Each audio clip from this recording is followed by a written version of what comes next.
काय सांगायचे बया पहिलं लय कौतुक बया कसलं बी आम्हाला म्हणजे लयच वेगळा कायदा होता. आणि काय झालं काका बघ बारीक होता आणि वाडीत पिक्चर होता.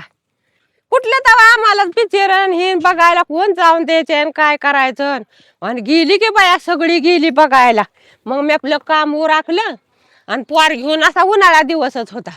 आणि आपलं तुझ्या काकाला तेव्हा बारका मग अगदी चालत पण नव्हता आणि घेऊन झोपली. मग माझी चुलत जाऊ मागची आली आणि म्हणली काकी काकी. तर मी म्हणलं का व झोपलीस वय जरा पिक्चर बघाय नाही वय येत.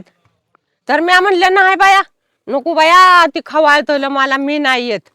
आणि नाही नाही मी सांगते आप्पासनी बघू कसं खवाळतं ते. नको नको बाया तुम्ही काय सकाळी दाय वय ती खवळायला लागल्यावर मारायला लागल्यावर मला नको बाया मी नाही येत. आणि मला पोर घेऊन बाया आता हाय जाग पण येताना मी कशी पोर घेऊन यायची. आणि मग बाया जाव म्हणली ती हा चल चल मी पोर घेऊ लागती काय मी आप्पासनी सांगते बघू कसं खवाळतं ते काय म्हणतं ते.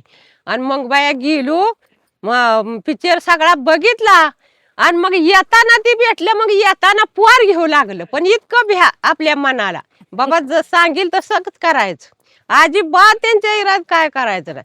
आणि नवऱ्याने तर सांगायला परवानगीच नव्हती बोलाय बी. सासू सासरा सांगेल तेच करायचं तेवढंच बाकी करायचं नाही काय. असला पहिला काळ होता बाई आमचा.